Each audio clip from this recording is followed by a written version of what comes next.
La Edad Media europea se cerró con un fatídico broche de sangre, el inacabable conflicto que enfrentó a las monarquías francesa e inglesa desde mediados del siglo XV, la llamada Guerra de los 100 años. La contienda involucró a Francia e Inglaterra a partir de la década de 1330. En realidad, la guerra fue el resultado de numerosos conflictos anteriores. Desde hacía mucho tiempo, el Canal de la Mancha era escenario de encuentros entre navíos ingleses y franceses, y lo que era más grave, Francia animaba a Escocia en su lucha contra Inglaterra. Pero el motivo principal de la guerra fue la existencia de posesiones inglesas en suelo francés, en Guyena y Flandes.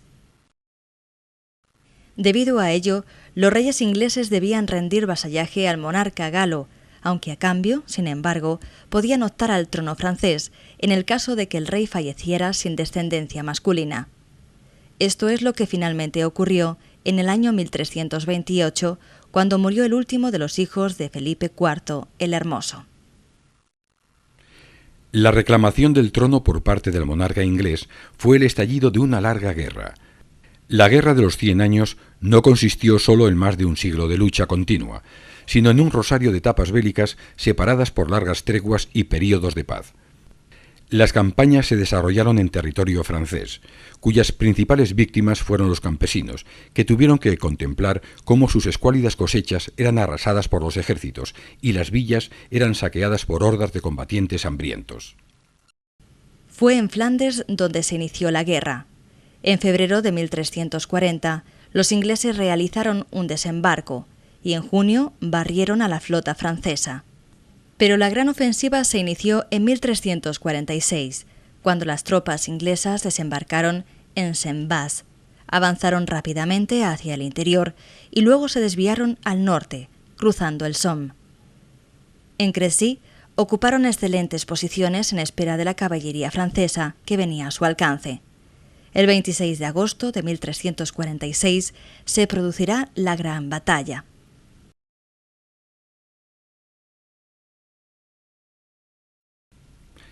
El rey inglés Eduardo III situó a su ejército entre los pueblos de Crécy y Vaudecourt. Él mismo y su segunda línea de jinetes ocuparon el centro, flanqueados por dos cuerpos de arqueros. Por detrás, cerca de un bosque, se situaron carros y caballos con las provisiones de flechas. La formación inglesa principal contaba con dos grupos de a pie y jinetes con 1 millar de arqueros entre ellos dispuestos en flecha.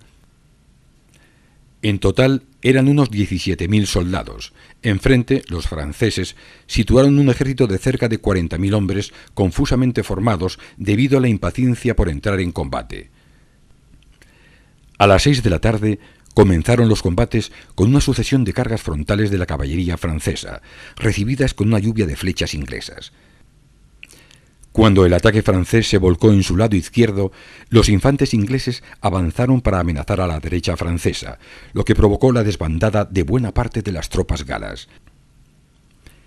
El empuje de la retaguardia francesa aumentó el caos, al tiempo que los ataques por la izquierda no hicieron sino aumentar las pérdidas.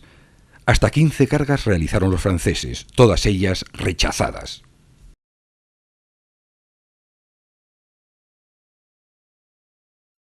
La victoria en Crécy dio a Inglaterra el control de Calais y la convirtió en una nación militar.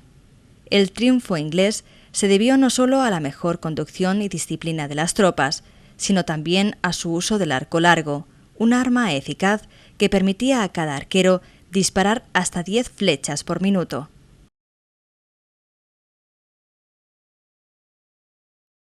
Tras una tregua de 8 años, la guerra se reanudó en 1354.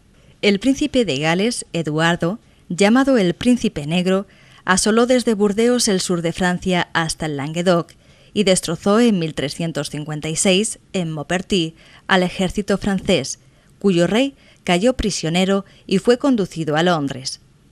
La ausencia del monarca abrió un periodo crítico entre 1358 y 1360, con una insurrección en París y una sangrienta revolución social campesina, la Jacquerie, en el norte del país.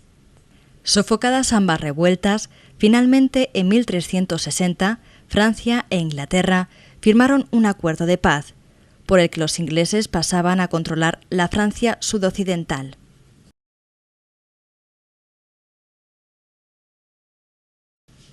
La reclamación sobre Guyena fue el motivo aducido por Francia para romper de nuevo las hostilidades en 1370. La táctica militar francesa dio un resultado excelente. Los ingleses, acosados por varios frentes, poco a poco fueron cediendo terreno, hasta el punto de que en menos de 5 años de guerra, en 1375, solo conservaban en Francia algunas plazas, como Burdeos, Calais o Bayona.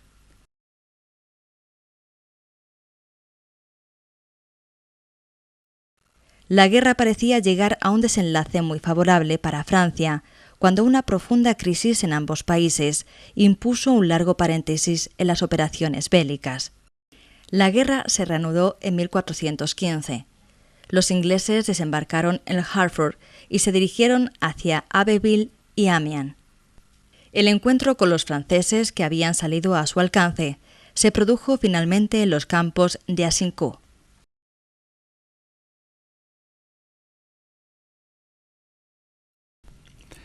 El campamento francés se situó entre las villas de Azincourt y Tramecourt. En primera línea formaron 8.000 hombres de armas con 1.600 soldados de caballería a su izquierda y 800 a la derecha. En la segunda línea formaron entre 3.000 y 6.000 hombres de armas junto a 4.000 arqueros y ballesteros. La retaguardia francesa la componían entre 8 y 10.000 soldados de caballería. Los ingleses dispusieron una formación en línea, con 2 formaciones de 2.500 arqueros cada una en ambos flancos y el mismo rey junto a 1 millar de hombres en el centro, protegiendo su campamento. La contienda se inició con el avance inglés sobre los campos arados, situándose justo frente a los franceses. Una vez en posición, los arqueros comenzaron a disparar sobre el enemigo. Esto incitó a los franceses a atacar con una ofensiva directa sobre el campamento inglés y cargas simultáneas de caballería que serán repelidas. En respuesta, los franceses iniciaron un ataque por el centro, al que responderán los ingleses con un contraataque simultáneo en toda la línea del frente. El empuje inglés es tal que obliga a su enemigo a romper la formación y huir en desbandada. La batalla ha finalizado.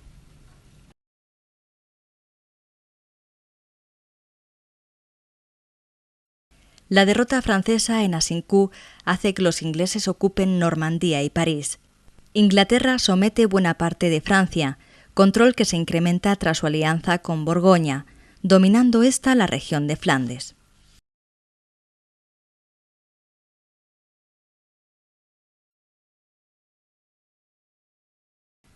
Azincourt fue un duro golpe para la moral francesa. En 1427, los ingleses pusieron sitio a la plaza de Orleans. Cuando parecía próxima la capitulación, aparece la figura de Juana de Arco, la doncella de Orleans.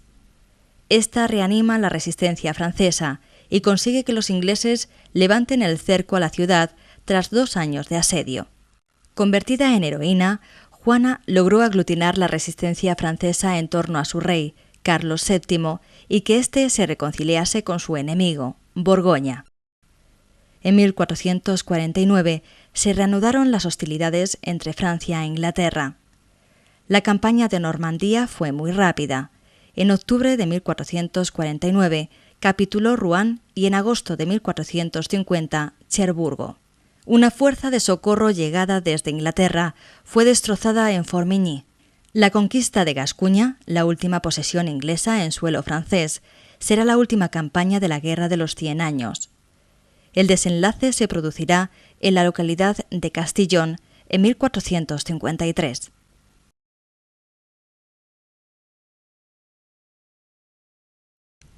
Los franceses, unos 10.000, instalaron estratégicamente a sus infantes y cañones en un campamento fortificado al este de Castillon. Por su parte, los ingleses partieron de Burdeos con una fuerza de 7.000 hombres, asentándose en Saint-Logan. Al observar los ingleses que, tras los primeros escarceos, el enemigo se retiraba, ordenaron un ataque impetuoso de su caballería e infantería.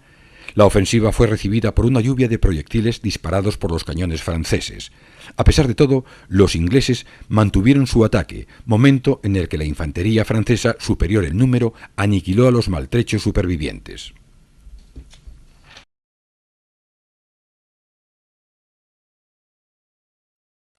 La batalla de Castillón es considerada como el primer triunfo en la historia de la artillería móvil de campaña.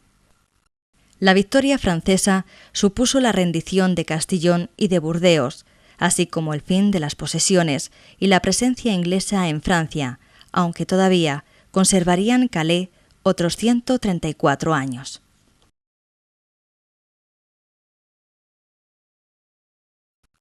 La derrota inglesa en Castillón puso punto y final a la llamada Guerra de los 100 años. Tras 116 años de conflicto, Inglaterra se hallaba debilitada, y aunque en 1475 envió una nueva expedición a Normandía, finalmente se retiró tras recibir una compensación económica. La Guerra de los 100 años desangró económica y demográficamente tanto a Francia como a Inglaterra. Por primera vez, son las coronas de las nacientes monarquías territoriales las que disputan un territorio con grandes ejércitos y sofisticado armamento. Se trata de causar el mayor daño posible al enemigo, y eso se traduce en una destrucción hasta entonces inaudita. Sin embargo, la consecuencia fundamental de la contienda será la afirmación del sentimiento nacional tanto en Francia como en Inglaterra. Tras la guerra se abandonará para siempre la posibilidad de formar una monarquía común para ambas naciones, lo que cambiará el destino de Europa.